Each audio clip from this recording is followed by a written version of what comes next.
Well, the short talk is this. I did a lot of math, I made a lot of money, and I gave almost all of it away. That's the story of my life. Now, it's a good story, but it's short.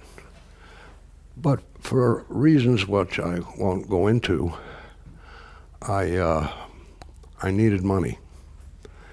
And I had borrowed money to invest in a company with some friends of mine, and I needed to pay it back.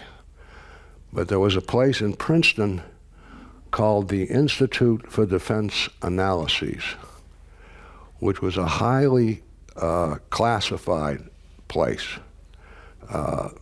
under the aegis of the government, the Defense Department. And what we're supposed to do is break Russian codes. Well, that was an interesting challenge. I liked the work.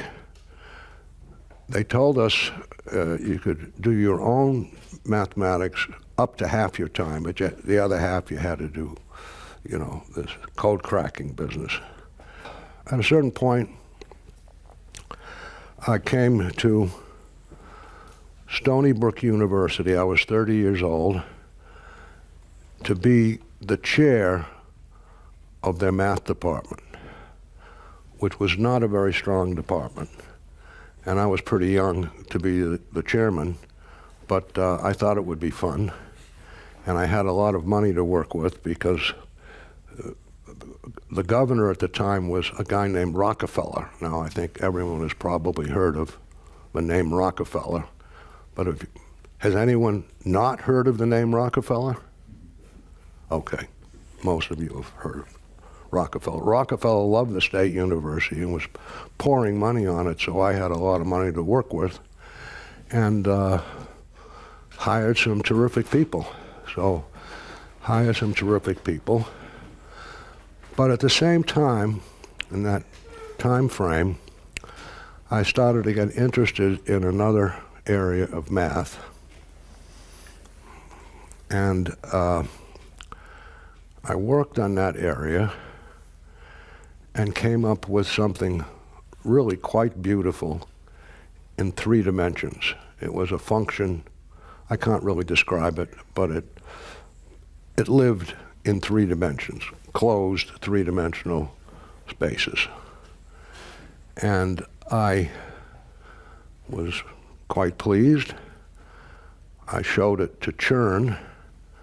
I showed it. I sent it by the mail, because in those days there was no email. And Chern said, well, you've done this in 3 dimensions, but it should work in all dimensions. I was very dubious, but I said, okay, let's work together and see. And he was right. It would work in all dimensions. And I was very pleased. We published the paper. And about 5 years later, a physicist named Witten saw this paper and thought, and he was right, it could apply to physics. And then some other physicists saw how it could apply to physics. I didn't know any physics at all. Chern might have known something, but it never occurred to him that it would apply to physics. And remarkably, so you never know where something will go. You think you're doing math and you're actually doing physics, or maybe, or whatever. So today, that is called Chern-Simons theory. It's all over the place in physics. On average, every day, 4 papers in physics reference this Chern-Simons theory.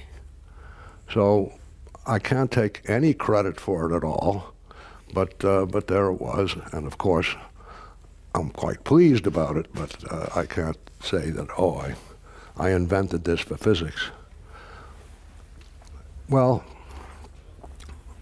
shortly after that, I started to get interested in the world of investments. I had come into a very small amount of money, but it was enough to start investing. And one thing led to another. I started hiring people, and we made what was called a hedge fund, and it was remarkably successful. It's still going. I'm not with it anymore, but I made a tremendous amount of money from this hedge fund. Now, my lovely wife, Marilyn, said, let's give some of it away. So I said, okay, fine. So we gave some charity. And then she said, well, why don't we start a foundation? And okay, start a foundation. She started a foundation. I put money into it. The good thing about putting money into a foundation is you can give the money away. You get the tax advantage, but it doesn't have to be spent immediately. So you can put money into the foundation and say, well, we'll see what we want to do with it tomorrow or next year or whatever. But it grew and grew and grew. So today,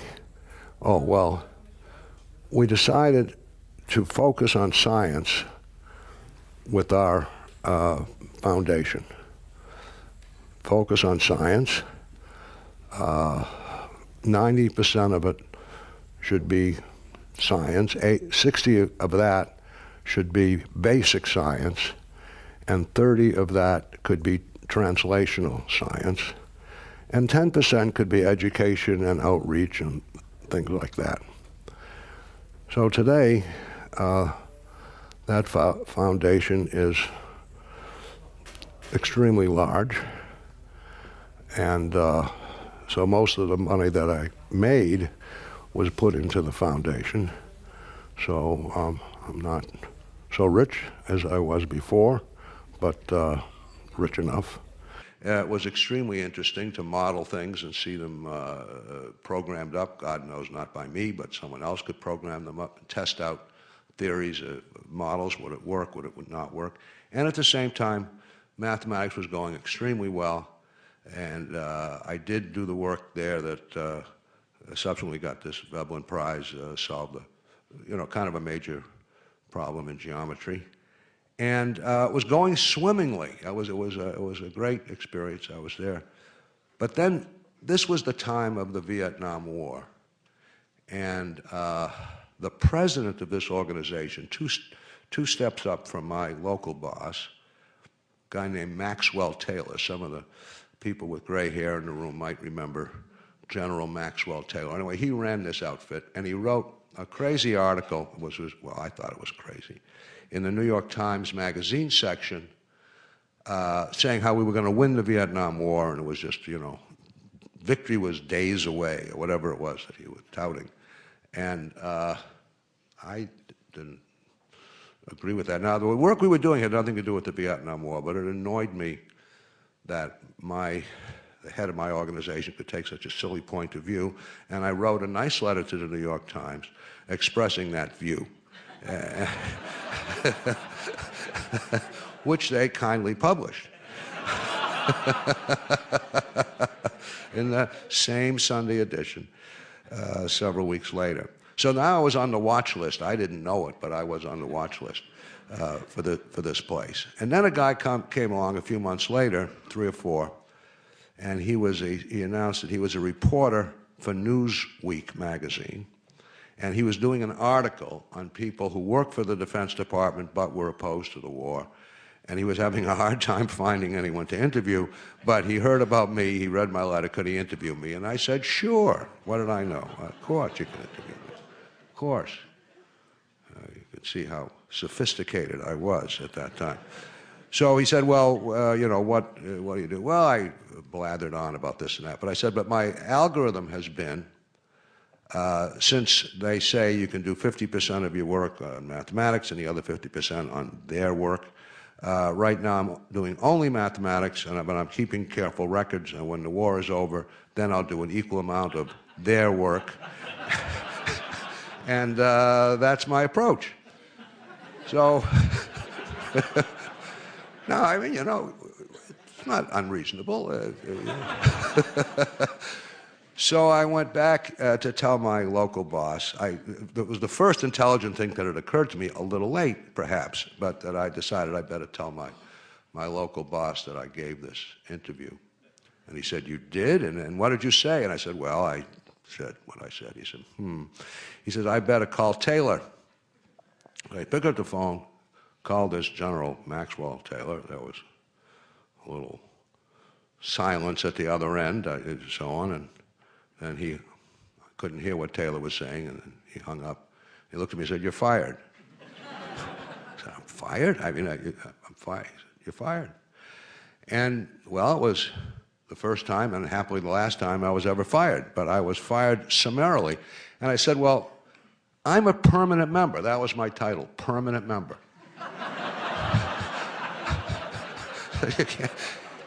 He said, "I'll tell you the difference." And when I started, I was a temporary member. And then I became a permanent member. So he said, "I'll tell you the difference between a temporary member and a permanent member." I said, "Yes." He says, "A temporary member has a contract." Well, I guess it was true. I had a letter when I was a temporary member, but when I became a permanent member, I didn't have a contract. And so there I was, out on my ear, but not especially worried. And I did go against Iz's advice, and I did take the job as chairman at Stony Brook. I figured it was better to be a firer than a firee.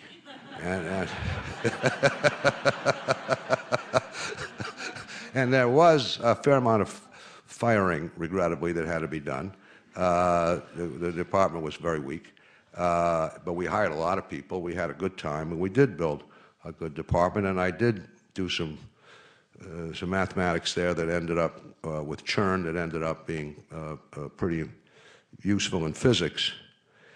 And it was there that I did learn about the Bohm-Aronoff experiment and the apparent relation between what we mathematicians called, bundles with connection, and what the physicists called gauge theory. And I did run off to MIT and not to MIT, to see I think he was at Rockefeller that year, and sat in some place over coffee and explained this connection.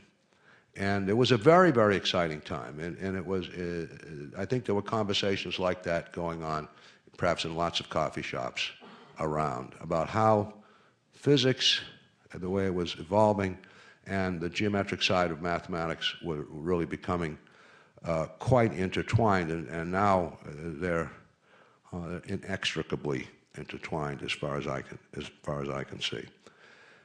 So those were all good times. But then, as is said, as he's been giving my talk, I did get frustrated. I was stuck.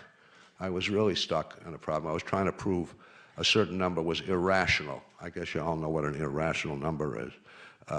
It might not seem so important that a number be rational or irrational, but in this case, it seemed to have a lot of implications, and I was wholly incapable of solving this problem. And it's still an open problem. This whole area, it's a great set of problems about volumes and whether they're rational in some sense. So anyway, I was very frustrated. I was on the wrong side of a divorce. I was turned out on the right side of my next marriage. I did have a new girlfriend who's sitting right there, my new girlfriend. And my South American business, at long last, started paying some dividends. In fact, it started paying a lot of dividends, and I had some money.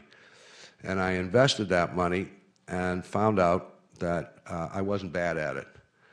And all of this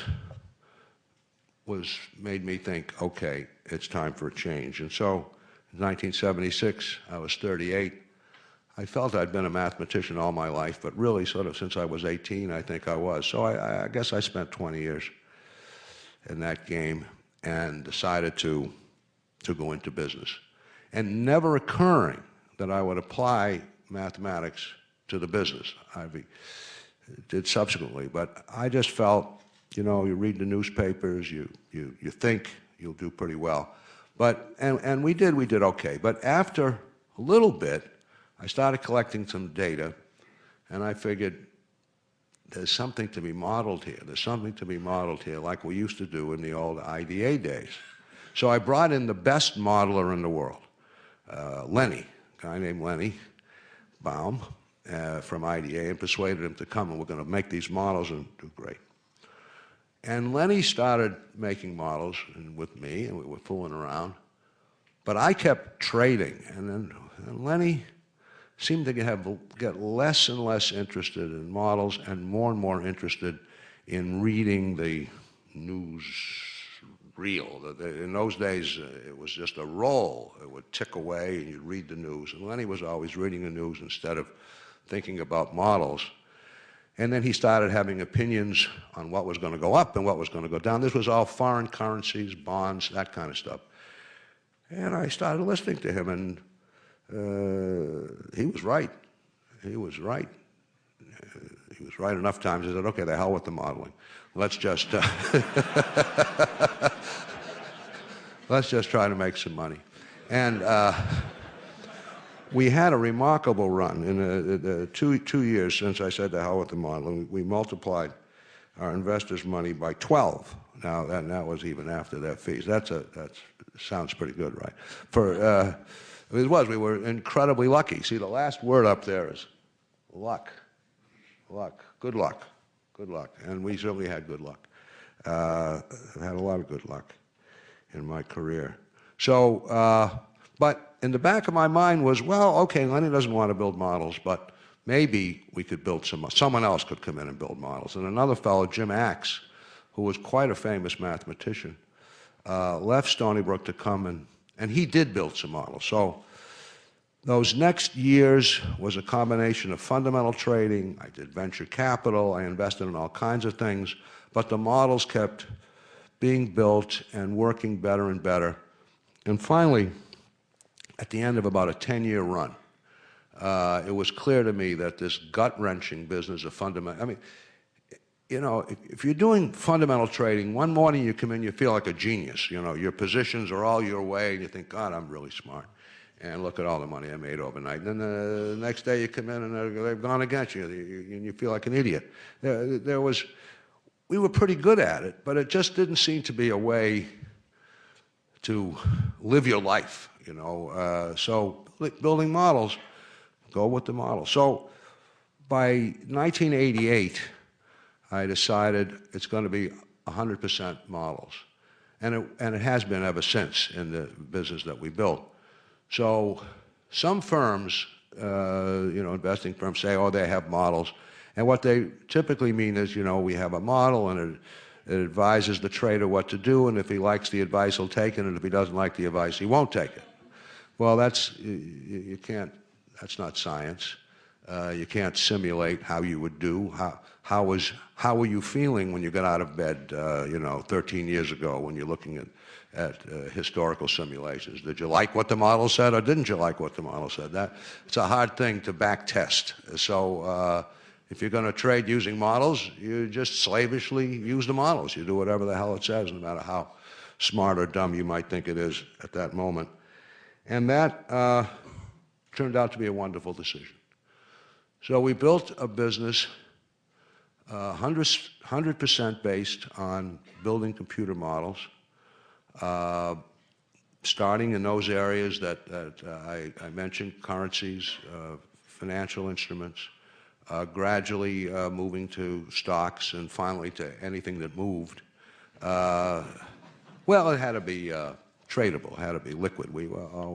Was always liquid. And you know, bringing in data. In those days, we sent gals down to the New York Federal Reserve to copy histories of interest rate numbers. I mean, they didn't exist in the 70s. You couldn't go and buy data, and there was certainly not online deliveries of all this stuff. So to build the original models, we needed to collect a lot of data by hand, which we did. And but gradually, You know, we got smarter, the models got better, we brought in more and more people. Is said we have the best math and physics department in the world at Renaissance. I don't think that's quite true. On the other hand, it ain't bad. We have a lot of smart guys, and we certainly hired people who were good at that kind of work. So we started this thing called the Medallion Fund in 1988. In 1993, we closed it to any new investment by outsiders. Just employees could invest.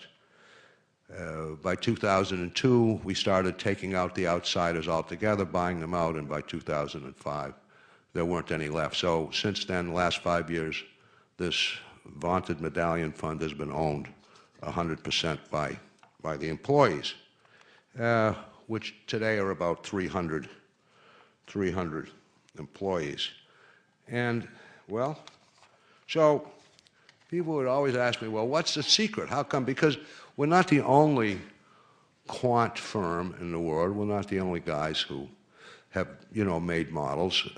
I disparage some who model making was sort of a part-time thing, but there were certainly other outfits. But we seem to have done better than anybody. We had really established a remarkable record. So people always ask me, well, what's the secret? You know, what are the secrets? Now, of course, I'm not going to tell you the various predictive signals and so on and so forth, unless, no, I'm definitely not going to. We'll keep that. That's even bigger secrets than that, their stuff down there at IDA. These secrets we try to guard them. But the real secret sauce is that we start with great scientists. We start with first-class people who've done first-class work, or we have reason to believe will do first-class work. And because I was there at the beginning and a few other people who had been pretty good at math and science, we had good taste, and that's stayed with the company. The second thing is we provide people with a great infrastructure. And I've had people come to us from all over when they come to work and say they never saw, it's more easy to get to work here than any place else. The data is easily served. We have we have an alumnus here that I saw earlier who could testify to that. I'm not going to ask him to do so, but he would. So the infrastructure, give people a good infrastructure. And I think the most important thing that we do is have an open atmosphere. So my belief is the best way to conduct research on a broad scale is to make sure, as much as possible, that everybody knows what everybody else is doing, at least as quickly as possible. Sometimes you get an idea, you want to keep it to yourself for a little while, you don't want to look like an idiot, but the sooner the better. Start talking to other people about what you're doing, because that's what will stimulate things the fastest. No compartmentization. No, we don't have any little groups who say, this is our system, and we developed it, and you run it, and we get paid based on that, and so on. None of that. Everybody meets once a week. All the researchers meet. Any new idea gets brought up, discussed, vetted, and hopefully put into production. So it's an open atmosphere, and people get paid based on the overall profits. You don't get paid just on your work. You get paid based on the profits of the firm, so everyone has an interest in really everyone else's success. Okay, so why don't we have enough, I don't want to dwell on this point, but why don't we have enough teachers of math and science in the high schools who know the subject? And one answer is, well, if they knew the subject well, they'd also know enough to work for Google or Goldman Sachs or God knows where, because today the world is so much more quantified and the economy is so much more based on quantitative methods than it was 30 or 40 years ago. So the difference in the quality of the job, the pay and the respect is so great for someone who's actually qualified to do a good job at teaching high school mathematics that they get pulled away and don't often find themselves in the classroom anymore. So you have to make the job better. That means pay these folks more, which we do in New York through our program and a few other cities, and provide them more respect and support, which we do. So, you know, if you pay a guy 25% more and make him feel or her feel special, all of a sudden the career is a lot better. If you make the career better, people will stay in the career. If it stays the way it is, people won't stay in the career. And if we don't do something, it isn't going to be a good situation. Because as far as I can tell, and unlike most of the interviews with you, which I assume are largely about your incredible success as a quant, but is that one of the reasons you were so successful, it seems to me, if I try and distill this, is being able to bring in really talented people and let them run and with their talent. Yes, and let them run. You have to have good taste in selecting people, and but then you don't sit on them. You let them do their thing, and that's very satisfying. And again, when I went into business, that was even more important, in a certain sense. And I hired some terrific people there and let them, as you say, do your thing. Do you think your experience as chair helped prime you for that or not? I mean, the sense of hiring faculty and saying, okay, we think you're good, now do good things. It did. I mean, I learned how to manage people. Which is very difficult, and something you don't learn as an academic as a rule. Right. And so I left Stony Brook, I think, after 8 years. And that's when I went into business. And but I had learned to manage people, and I was good at that. Well, recognizing talent and encouraging them to do the best thing is great at managing people. If you can do, if that's what you can. I mean, sometimes, unfortunately, there's the minutia of other things that get in the way, but that's the heart of a good. Yeah, it obviously worked for you. Fortunately, you actually were able to build. Look, let me put this. Well, there's, as far as I can tell. Again, I've tried to think about your life, having been studying it lately. 3 factors probably are important, but one I learned. One was that you had sold this company that had started way back when in Colombia, and so you had a cushion. You had a monetary cushion. You weren't quitting your job in some sense with worrying about feeding the family. I did, and in fact,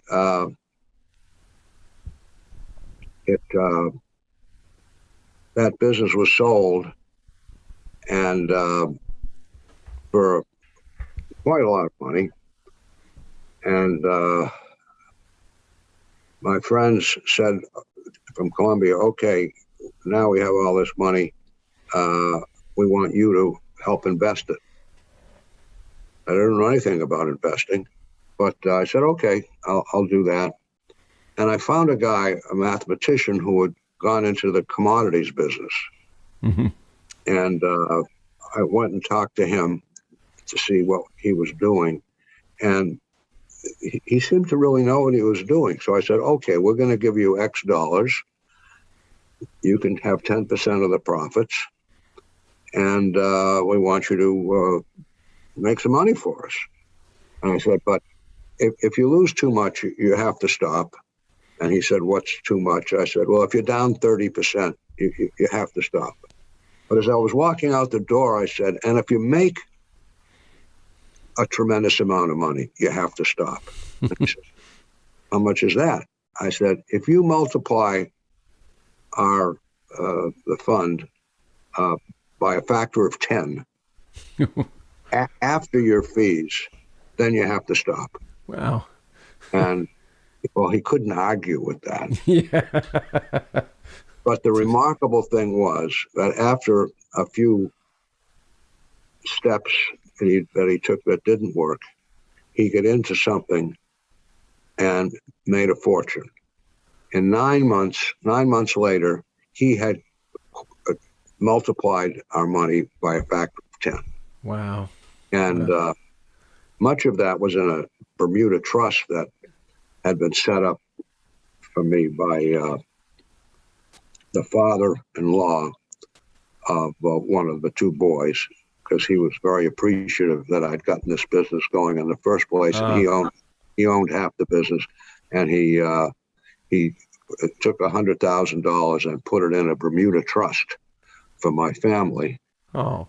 And so that 100,000 was invested with Charlie, and that became $1 million. Oh. So now I'm moving on. So I don't know how we get into that, but no. Well, the fact that well, yeah, I got into it by saying I knew you'd had a cushion financially, which makes it a little easier to switch to quit academia, I think, obviously. Yeah. But the other thing was that you had, so that was certainly a help. There's no doubt about it, and it might have been a harder decision if you were going paycheck to paycheck. But also you also had a cushion of intellectual excellence. You were able to build on the investment you'd made in humanity. As far as I can see, you brought in, let's see, someone you knew, a very important person from the Institute of Defense Analysis, who'd been involved in creating an very important algorithm which led to speech recognitions, right? Baum is his name or something, or yeah, and then also Axe, your great hire from so you were able to say, oh, I've got these really good people. I already know they're really good, and I can bring them in. That must have been important. It was important, and at a certain, we were doing fundamental trading initially, and that worked out okay. Wait a minute, I should go. Well, I thought we had 10 minutes left. Longer? 10 minutes or so? Is it? Yeah, 10 or 15 minutes. Yeah, maybe 15 minutes. Thank you. I don't know where I was. Oh, anyway, it was fundamental trading, but finally we get into making models, and they worked better. And it was ever since it was model making, and your experience in algorithms. Well, obviously algorithms became very important, as did machine learning. I mean, which were you directly exposed to machine learning, or is that something that you were brought in by your colleagues? Machine learning didn't exist in those days as a notion. I think machine learning has only been around for about 10 years or 15 years. No, we didn't do machine learning. But the idea of in some sense, in some sense, looking at having a vast storehouse of data that you could analyze and look for patterns. Yes. What became a central feature, obviously, of what. That's what we did. We had a tremendous amount of data, historical data, tick data even. The tick, we had a ton of that. And the way it worked is a guy would think, oh, well, maybe this would be a predictive signal, and he'd cook up something, and then we could test it, back test it for the previous 10 years to see does this really work, and if it was statistically significant, it would go into the business. So that's the way it worked, and it probably still works that way. It still works that way. It's called black box, right? But and I'm intrigued by that because in some sense, I've done a lot of discussions with people in the past and written about AI, but the idea that basically patterns can be discerned that you might not discern yourself, but by looking at data enough. And that's how Tesla can look and find, in principle, hopefully that someone's not a pedestrian but a stoplight. Is that a black box can come up with saying this is what you should do, but it never tells you why you should do it. Absolutely. And it's frustrating for people. And I understand early on it was a natural tendency for you guys not to believe it, to say, look, we have an intuition. why should we trust this machine telling us to do X when there's no rational reason that we can think of doing it? I didn't worry about that. You didn't. If it worked, it worked, and but we had very strong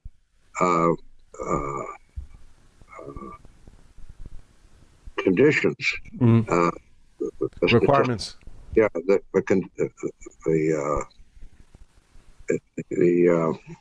what do you call it? The signal versus the noise, I guess.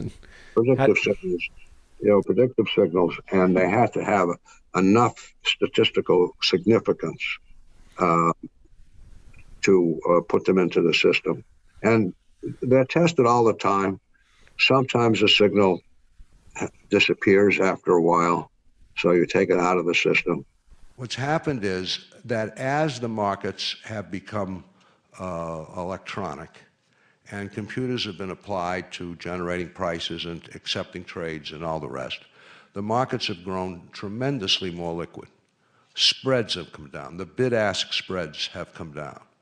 The fellows who used to be, the specialists on the floor, specialists of old, they were supposed to be the market makers, Well, they were full of baloney. They would create very wide spreads, and at the first sign of trouble, they would disappear. With the electronic trading has come the ability to trade fast, and that has brought spreads down, and it has brought market impact down. So there's two things that happens when you buy a stock. One thing, you pay a little, typically, you will pay a little bit above the mid price, just as if you sell it, you'll sell it for a little bit below the mid price. But the other thing that happens is, infinitesimally perhaps, you move the market. Well, if you buy 100 shares, you're probably not going to move the market. But if you buy 100,000 shares, you probably are going to move the market. Well, how much are you going to move it? Well, if you're the only buyer out there, you're going to move it a heck of a lot.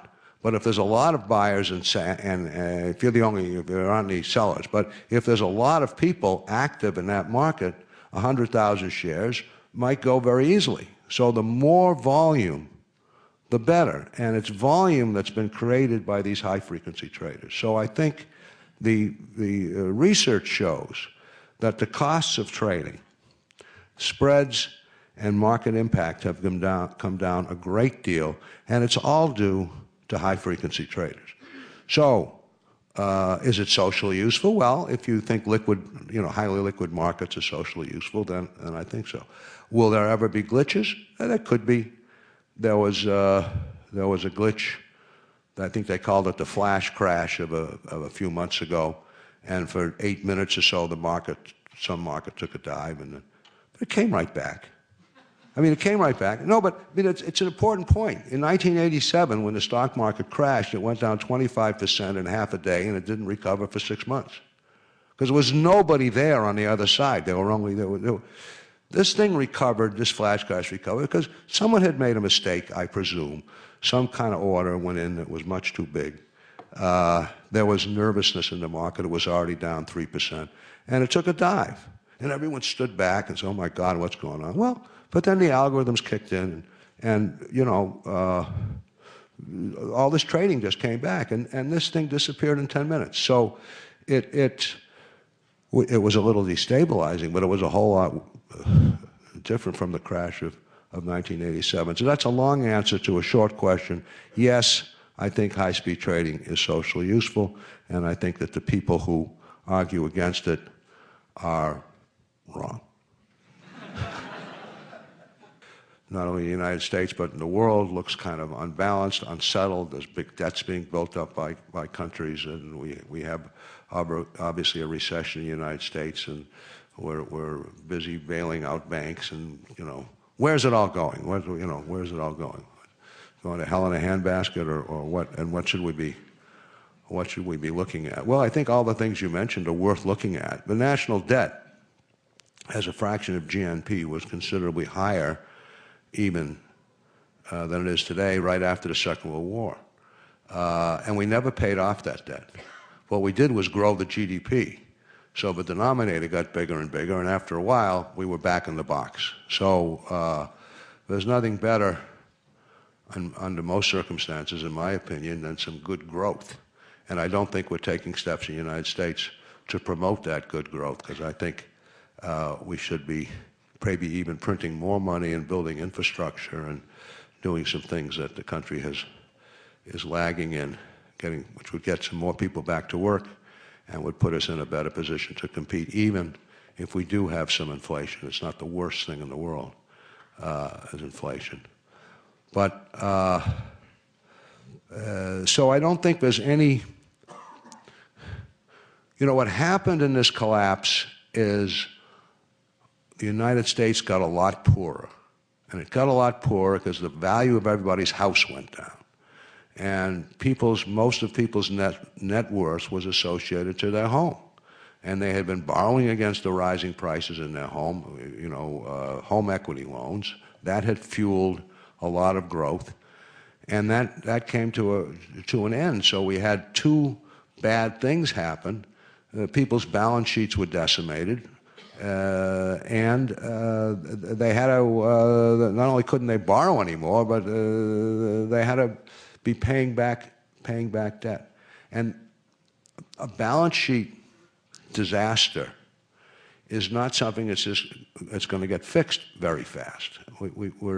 It's going to take a number of years, I think, to rebuild from this base. And is the government doing the right thing or the wrong thing? I mean, I'm not a big fan of this government. I'm not a big fan of a tax bill that just passed, except that it was, well, there's a clapper up there. No, there's one clapper. I mean, obviously it made no sense to continue the tax cut for rich guys like me. That made no sense whatsoever.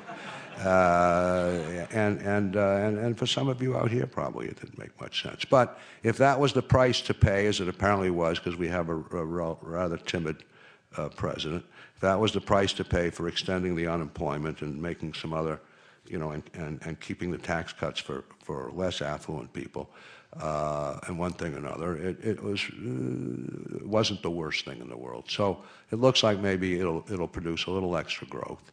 But that's what we need. We do need growth. And my own view is I'd rather have it at the risk of inflation than have no growth and say we've held the value of our dollar. Who cares if everyone's out of work? You got 20% unemployment. Got a wonderful dollar is not going to be so helpful. Okay. The financial meltdown was based on mortgages being created that were no damn good. And they were created because there was a market for them. So these subprime mortgages, you lend money to people that you would never, if you were the lender, you would never dream of lending money under these circumstances. On the other hand, if your uncle said, don't worry, you lend it and I'll buy the paper, you might say, well, okay, uncle, if you say you'll buy the paper, I'll lend the money. You lend the money, buy the paper, sell the paper to the uncle. This paper got securitized, and at the end of the day, stamped AAA. Now, who the hell did that? The rating agencies stamped this paper AAA, and they stamped it AAA either because they were idiots, which I think is largely the case, but also because their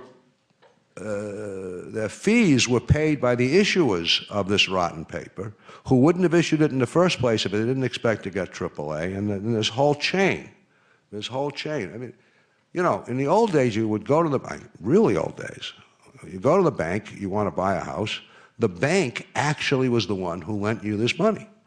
The bank was going to hold the mortgage, the bank was going to service the mortgage, and the bank wanted you to pay. So the banks were, but now a bank loans you the money for a microsecond, and they sell it to the next guy. So it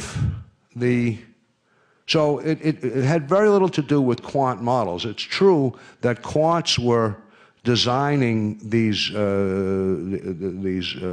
packages of mortgages, But the underlying statistics, what's the probability that this mortgage is going to get paid? Or what's the probability that a guy who's had 7 jobs in 8 years in 4 different cities and who has simply stated that he earns, whatever, what's the probability that he's really going to pay off his mortgage?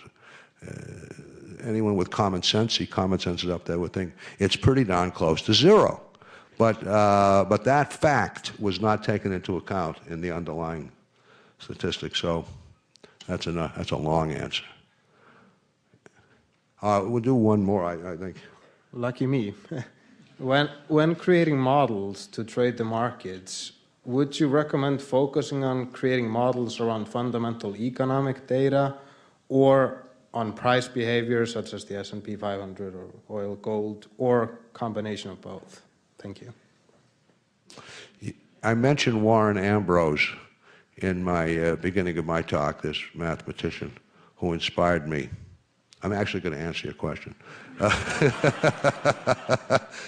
And I went to him one day early in my career and I said, Professor Ambrose, I mean really early, is it best to learn a lot about one area of mathematics or learn a little bit about a lot of areas in mathematics? And he looked at me and he said, one can make the cliche either way. And that was the end of the discussion. So there isn't any right answer to the question you asked. All those things are good. It's good to use economic models. It's good to use, price histories. It's good to make models using all these things. And there isn't any right or wrong to that answer. So I think I'm imaginative. I think I have a lot of imagination. And I've had my share of good ideas, some bad ones sometimes, of course. In fact, when you're doing science, you probably have 5 bad ideas for every good one. But my friend Lenny Baum said, he said, bad ideas is good. Good ideas is better. No ideas is terrible. And when you're doing science, you have a lot of bad ideas, but but you get some good ones if you're a good scientist, and those carry the day. My idea of leadership of an organization is to hire the very best people you possibly can, and I have a good taste in people, and then let them carry the ball. And when I became chair of the Stony Brook Math Department, I reached out for the best person I could possibly find, and he was your father. And I knew if your dad would come on board, it would open up the floodgates of people saying, oh, well, this department can really go somewhere. So I spent a lot of time courting your father. And finally, he said yes. And then I was able to quickly hire 3 or 4 other outstanding people. And we did that over the next couple of years. I only really have one hero in my life, and it's Abraham Lincoln. There's many people I admire and so on, but as a hero, it's Abraham Lincoln. And he had the following qualities. He had very, very good social skills. People liked to be around him. He told a lot of jokes and so on. He was very smart. He was very smart. In his before he became president, he decided to study Euclidean geometry and understand that much mathematics, just on his own, because he was just curious. And he was a very, very smart guy. Good social skills, wonderful social skills, and determination. He had determination. There were so many times during the Civil War where he could have just said, "The hell with it. Let's just have 2 countries. So many people are being killed in this terrible war." But he had a vision of America, and he stuck to that vision, and just wouldn't give up. And over time, he was right, and that held the country together. We won the Civil War. I say we won the Civil War. The North, right. The North won the Civil War, and then he got, with great effort, the amendment passed, which abolished slavery in the United States. Yes. And that was very difficult to get passed, but he knew he had to get it passed before the war was over, and there were a lot of Southerners now back in the Congress, and it wouldn't get passed. And he said to his guys, he said, "This is very important. I want you to go out and do everything you can, twist every arm, give people this or that if they feel they need it. I'm the president of the United States. I'm imbued with great power. Use that power and get this amendment passed." And it worked. Yeah. So I think he was just a great man in every respect. Euclid, what he said was self-evident were the axioms. The parallelism axiom, that was the toughest one. 2 points to describe a unique line, and the intersection principle. So those, he said, were self-evident. But from then on, the theorems that developed from these were not self-evident. They were all, some of them looked obvious, but nonetheless, they were all proved using these initial, quote-unquote, self-evident things. Now, this discovery of Zeno's paradox was when I was a little boy, maybe 3 or 4. I was riding in the car with my father, and he said he had to stop to get gas. I said, "Well, why? Why do you do that?" He said, "I don't want to run out of gas because, the car won't run." And I said, "Well, why don't you just use half the amount that's in the tank, and then use half of that, and then use half of that, etc., and you'll never run out. You'll never run out of gas." Now, I didn't think it further through and realize, yes, but you'll never get anywhere either. Do you think of math as beautiful in the sense that art is beautiful? I mean, we often hear this debate, is mathematics discovered or invented? I don't think people would say Michelangelo discovered, the David inside of a block of marble, even though he would say stuff like that. But he actually created it. But mathematics and what's chiseled into your wall in the Simon Center, do you feel that that's, discovered, or really is it invented by the human mind? And then the follow-up question after you answer that will be, is it beautiful? Does it rank alongside great music, great artwork? And if so, why? So first, is mathematics discovered or invented the way art or inventions are found? Yeah, that's a standard question. Yeah. And it's both. How so? Every true theorem is out there. The number of true theorems is, I believe, infinite. And the number of definitions that one can make is infinite. So all these things are out there. But on the other hand, you don't know this. There's no book of all these things because there's an infinite number of possible theorems and definitions. The key is, in doing mathematics, to, let's say, find a good definition, a definition that will get you somewhere, a definition that would unify perhaps other things, and so on. So that's a creative act.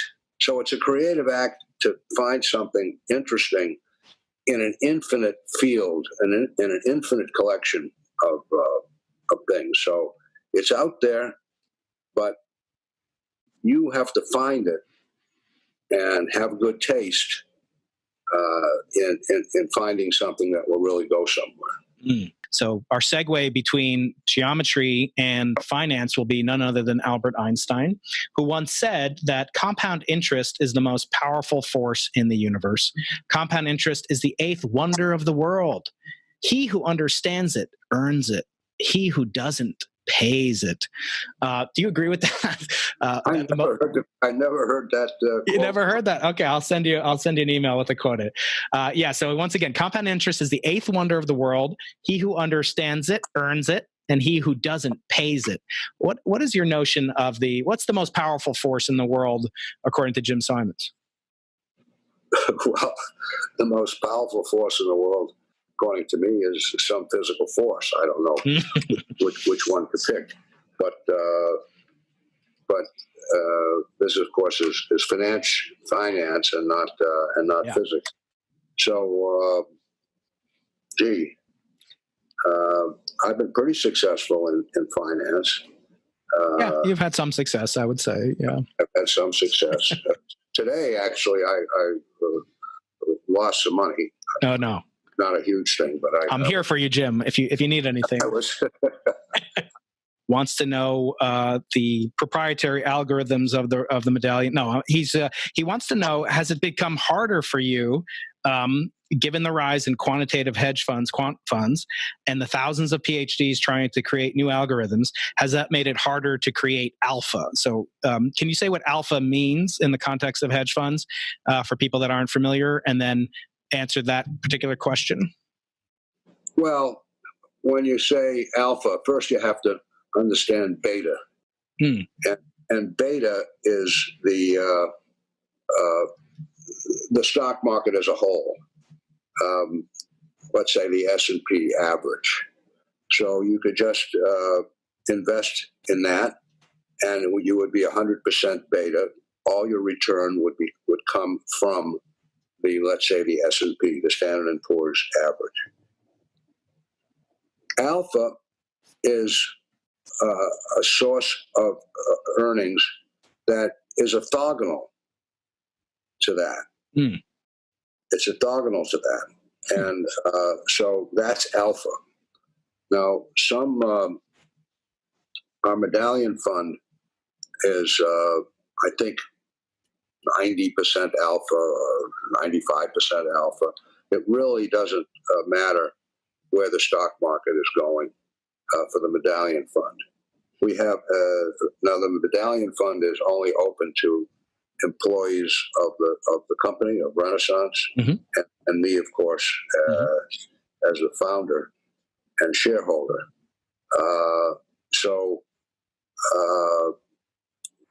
And we have some publicly available funds which do have some beta. They're not 100% alpha, but of course they don't do as well as Medallion, but they do quite well until today. Today they had a bad day. No. I'm sorry. Again, I'm always here if you need a cup of sugar. I'm here, okay. Jim. All right.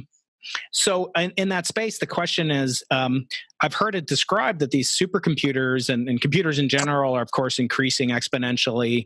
Example of computing power over time, and cost is coming down. And yet the supercomputers themselves are suffering from the fact that there's more subscriptions. There's more people that want to use the computer now than in the earlier days. So it's sort of offsetting the exponential gains in processing power. And I guess James Altucher's question here is, has just the net quantity of hedge funds and quant PhDs? Yes, I understand. And I didn't answer that question. Yeah.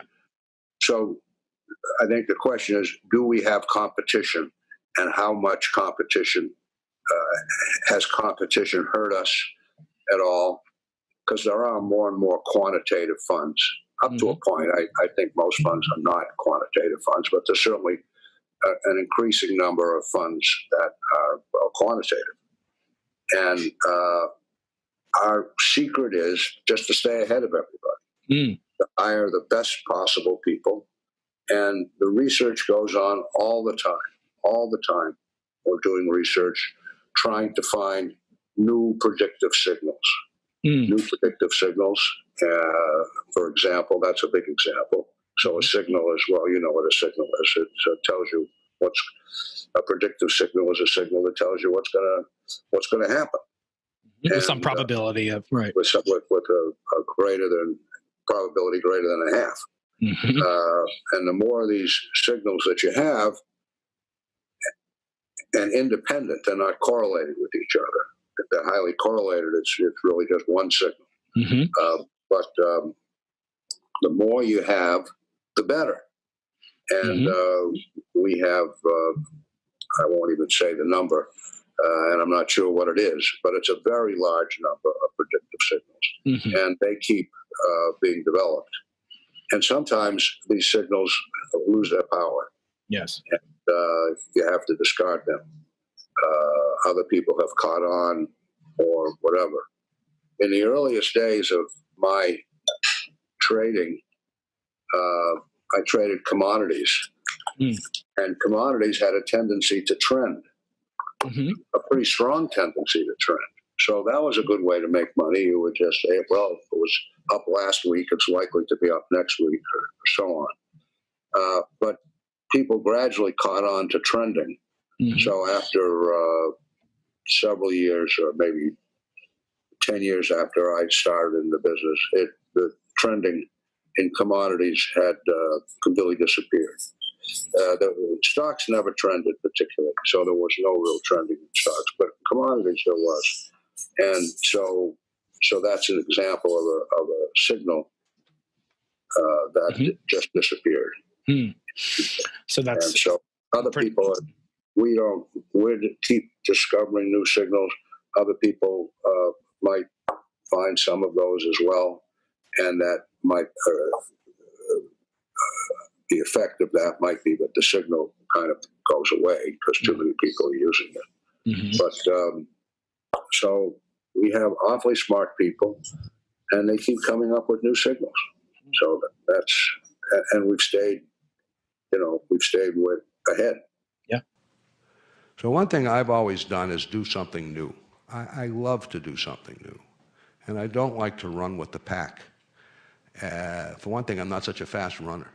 So, if you're one of N people all working on the same problem in different places, me, I know I'd be last. I'm not going to win that race. But if you can think of a new problem or a new way of doing something that other people aren't all working on at the same time, maybe that'll give you a chance. So, do something new. Second, collaborate with the best people you possibly can.